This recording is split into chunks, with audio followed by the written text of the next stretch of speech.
ये हम सबका सौभाग्य है कि इस महाकुंभ के आयोजन के साथ हमें साक्षी बनने का अवसर प्राप्त हो रहा है। मैं भी कुछ देर पहले यहां पर यही बात कह रहा था जब पूज्य अखाड़ों से आए हुए स्वामी बलराम भारती जी महाराज, स्वामी श्री शंकरानंद सरस्वती जी महाराज, स्वामी श्री सत्यगिरी जी महाराज, स्वामी श्री मुरलीदास जी महाराज, स्वामी श्री राजेंद्र दास जी महाराज, स्वामी श्री दुर्गादास जी महाराज, स्वामी श्री जगतार मुनि जी महाराज, स्वामी श्री देवेंद्र गिरी जी महाराज और स्वामी श्री जितेंद्र नाथ जी महाराज, स्वामी सुदर्शनाचार्य जी महाराज, इन सभी पूज्य संतों के सानिध्य में मैं मंच पे श्री सतवा बाबा, जगतगुरु सतवा बाबा, काशी से पधारे संत महामंडलेश्वर संतोष दास जी महाराज और इन सभी पूज्य संतों के सानिध्य में मैं मंच पे यही बात कर रहा था। जोना अखाड़ा के आचार्य महामंडलेश्वर पूज्य स्वामी अवधेशानंद गिरी जी महाराज से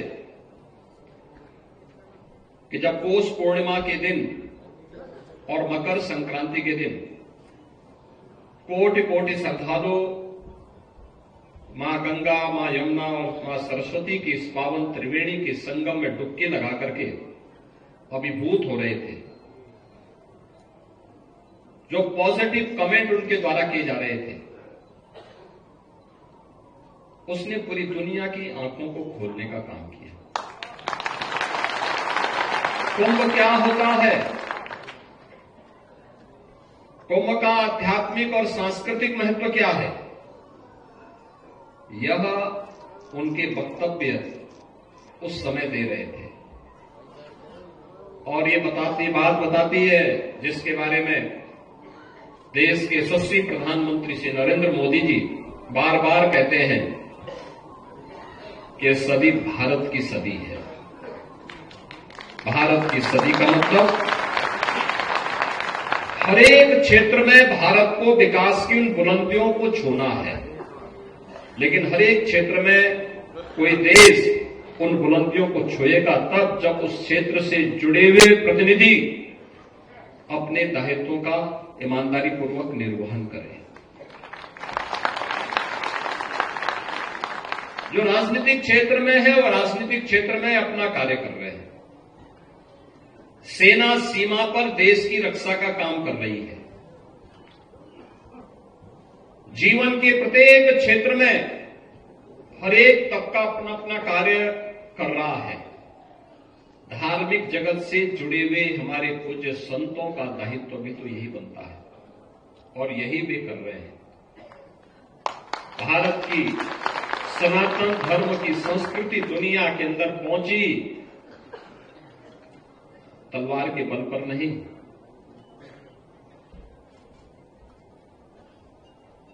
अपने सद्भाव के उपदेश के माध्यम से पहुंची। दक्षिण पूर्व एशिया के तमाम देशों में आप जाएंगे, जहां भी सनातन धर्म पहुंचा है, भारत की सनातन संस्कृति पहुंची है,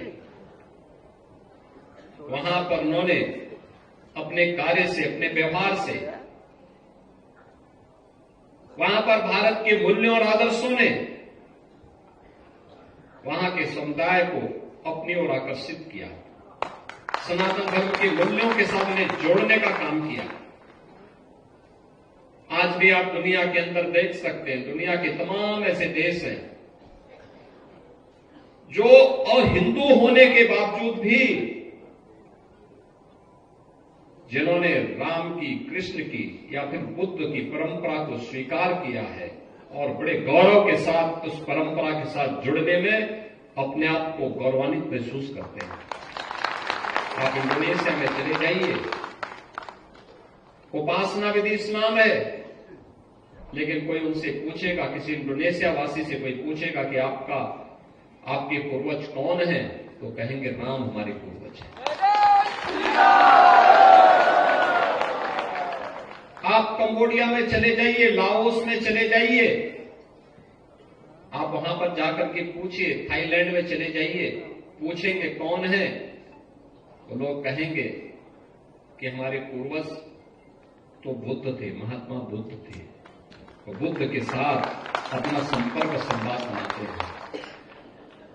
आप दुनिया के अंदर किसी न देश में जाइए, किसी न किसी रूप में भारत के साथ वे जुड़ते हुए दिखाई देते हैं। एक अंधकार का युग था, आज से उभर करके हम लोग फिर आगे बढ़ रहे हैं। लेकिन जितना सकारात्मक माहौल है उतनी ही चुनौतियां भी होती हैं, उतनी ही चुनौतियां भी होती हैं। और याद रखना, कोई भी धर्म, हमें दो चीजों का ध्यान बहुत मजबूती के साथ रखना होगा। सनातन धर्म एक विराट वट वृक्ष है, उसकी तुलना किसी झाड़ और झंकार से नहीं करनी चाहिए, छोटेपन से नहीं करनी चाहिए। दुनिया के अंदर अन्य संप्रदाय हो सकते हैं, पंथ हो सकते हैं, सेक्ट हो सकते हैं, उपासना विधि हो सकती है, धर्म तो एक ही है, वह सनातन धर्म है, यही मानव धर्म है। हमारा खड़दर्शन संप्रदाय भारत के अंदर जन्मे में जितनी भी उपासना विधियां हैं, वे पंथ और संप्रदाय की उपासना विधि से भले ही अपने संप्रदाय के साथ जुड़े हुए हों, लेकिन निष्ठा और आत्मा सबकी सनातन धर्म में बसती है। इसीलिए तो हम सब एक साथ यहां बैठे थे, एक साथ बैठे, कोई भेद नहीं। जब हम संत एक साथ मिलते हैं तो ऐसे मिलते हैं जैसे गुरु भाई मिल रहे हो आपस में, कोई भेद नहीं होता।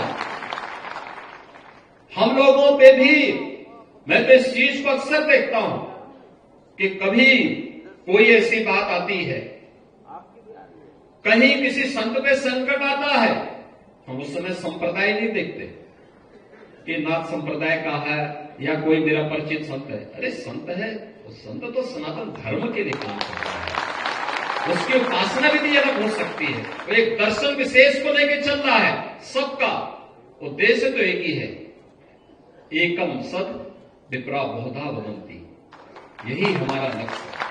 और इसीलिए महाकुंभ के इस पावन आयोजन के साथ, उसी पवित्रता के साथ हम सबको एक संदेश देना है, देश दुनिया से आए हुए लोगों को देना है। और जो बार बार जिसके बारे में प्रधानमंत्री जी का आग्रह है कि महाकुंभ का संदेश एकता से ही अखंड रहेगा देश। याद रखना, भारत सुरक्षित है तो हम सब सुरक्षित हैं। भारत सुरक्षित है, हर संप्रदाय, हर पंथ सुरक्षित है। और अगर भारत के ऊपर कोई संकट आएगा तो संकट सनातन धर्म पर आएगा, सनातन धर्म पर संकट आएगा तो भारत के अंदर का कोई भी पंथ और संप्रदाय अपने आप को फिर सुरक्षित महसूस न करे, और संकट सबके ऊपर आएगा। इसलिए संकट की नौबत आने न पाए, इसके लिए एकता का संदेश, एकता का संदेश। आपने देखा होगा क्या पवित्र भाव के साथ महाकुंभ का आयोजन, कोटि कोटि श्रद्धालु आ रहे हैं। आज यहां पे प्रयागराज में कुंभ क्षेत्र में, कुंभ मेला क्षेत्र में, कुंभ महानगर, इस कुंभ महानगर में 2 करोड़ श्रद्धालु वर्तमान में इस समय यहां पे है। सभी सड़कें चौक हो चुकी है, एकदम भरा हुआ है और लगातार ये चलेगा। आप अनुमान करिए, हमारे पूज्य संत जन दुनिया के तमाम देशों में जाते हैं। पूज्य अवधेशानंद जी महाराज, पूज्य परमात्मानंद जी महाराज, पूज्य निर्मलानंद नाथ जी महाराज, अन्य हमारे पूज्य संत जन दुनिया के तमाम देशों में जाते हैं। आप मुझे बताइए कि पिछले 10 दिनों के अंदर महाकुंभ के संगम में, त्रिवेणी के पावन संगम में 10 करोड़ से अधिक श्रद्धालु अब तक स्नान कर चुके हैं। और अगले 35 दिन के अंदर, जो बचे हुए 35 दिन हैं, इन 35 दिनों में ये संख्या पहुंचेगी 45 करोड़ तक। दुनिया के अंदर कितने देश हैं? दुनिया के अंदर कितने देश हैं जो 45 करोड़ लोगों को एक अस्थायी सिटी में आमंत्रित करके उनको जोड़ने का संदेश दे रहा है?